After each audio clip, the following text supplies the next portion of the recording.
because we would like to give the stage now for our second keynote speaker, Markus Hautala.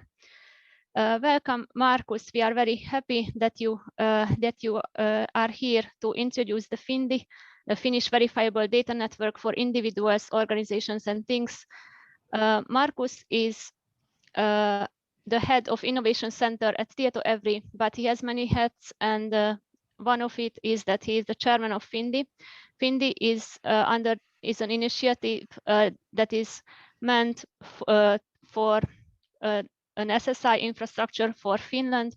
He will talk about that, and we are very grateful for Markus, because he and his colleagues are the ones who actually introduced us into the SSI world, the self-sovereign identity world. And that's how our research group's activity started together with in terms of self-sovereign identity and trust over IP and all these words. So I will just stop sharing and I will give you the stage. Okay, thanks, Gabi. Can you hear me? Okay. Yes. Okay, excellent. Right, so I've got 20 minutes, so let's run through this very quickly.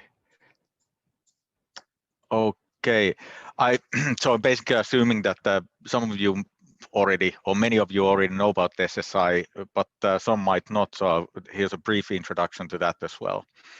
And like Gabi said, we are currently in the process of building or establishing a Finnish verifiable data network. So that's basically SSI network. We've been working on this topic for quite a long while, and here are some of the starting points for this initiative. The first one being the My Data movement, which started in 2014 or 15 in Finland, which, if you don't know about My Data movement, My Data is all about is the Nordic model for human-centered personal data management and processing. Basically, the sort of philosophy behind it is that people should be able to control their own data much better than what they're able to do today. And in relation to this, then some of the people within the My Data community became interested in SSI, even before it was called SSI, or even if before there were any particular technologies. And that was also the case for us as well. And there was a quite large TrustNet project funded by Business Finland in 2017, 2019, where we already experimented with this sort of technology. Back in the days when we started this, the sovereign networks was the only one, with only SSI network which was available, and some of the, let's say, key developers of sovereign were part of the TrustNet project as well. This has since then led to multiple open source projects and all that, but at the time there was just this code base available. And here's then a brief introduction to what this is all about, what SSI is all about. So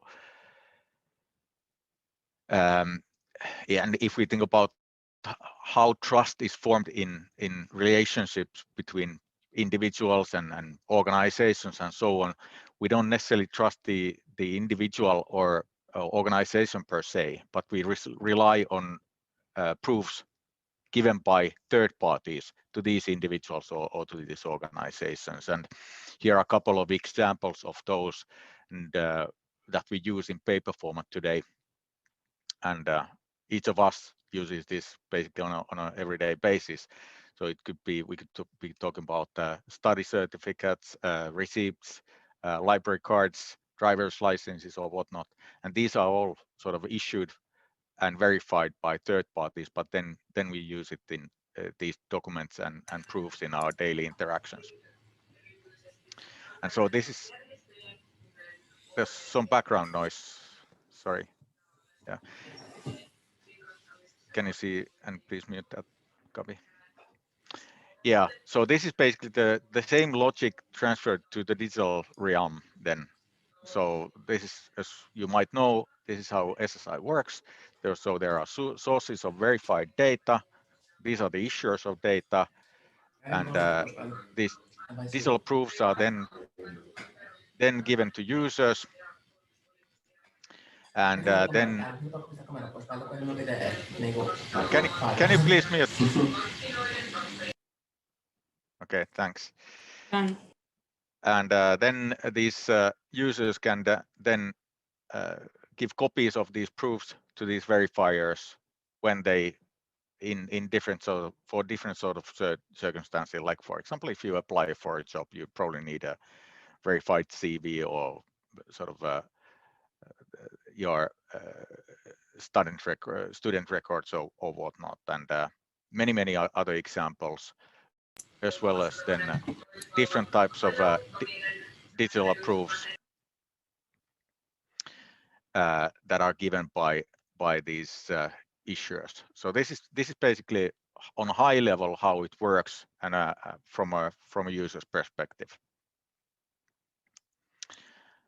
And what is it then now that we are building with Findy? What is the architecture? So this is basically the trust over IP architecture. So if you are familiar with the trust over IP architecture, this is exactly it. So here's the sort of a trust triangle, which was also on the previous slide. So you have the issuer, holder, and verifier.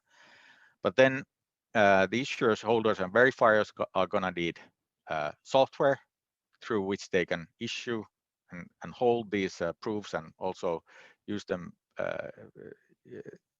use this type of a software to receive these proofs, and that's called an agent or a wallet. It's basically a digital wallet where the holder holds these different types of credentials. And as far as Findy is concerned, there will be multiple different service providers or software providers who then provide these tools for the individuals. And then there's the additional layer, which is called shared decentralized infrastructure.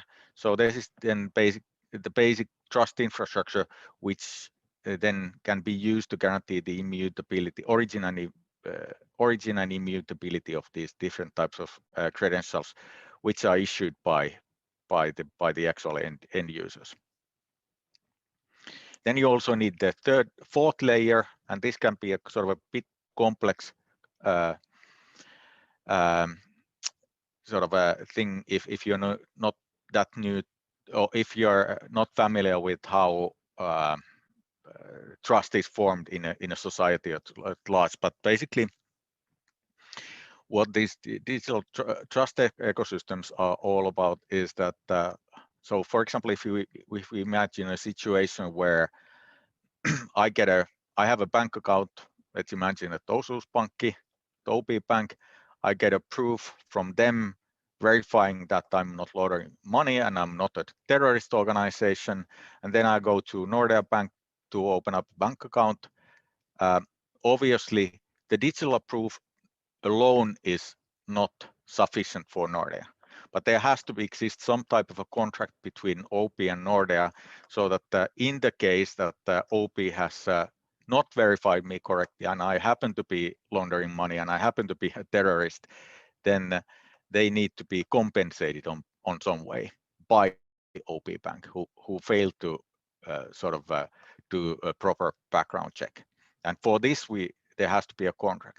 But this would be super inefficient if we would always need to have sort of bilateral agreements between different parties. So if, for example, if I would go to SEB Bank, a similar type of agreement would need to exist between OP Bank and SEB Bank. And that's why we have these digital trust ecosystems, where there's basically a rule book for that particular digital trust ecosystem, and all of these issuers and verifiers can then adhere to that basic rule book. So this is how these different layers are. What is the purpose of these different layers? And then when it comes to Findy, what we are building is this really this digital trust layer, where we establish the rules for these service providers, these agent and wallet providers, and then govern also this shared decentralized infrastructure. And we foresee that this is sort of the basic platform, national platform or digital infrastructure that we are going to need in the Finnish society, on top of which then these different service providers can build on their own sort of competitive advantage. But Findy doesn't touch this sort of a human trust layer. This human trust layer, which is needed, will need to be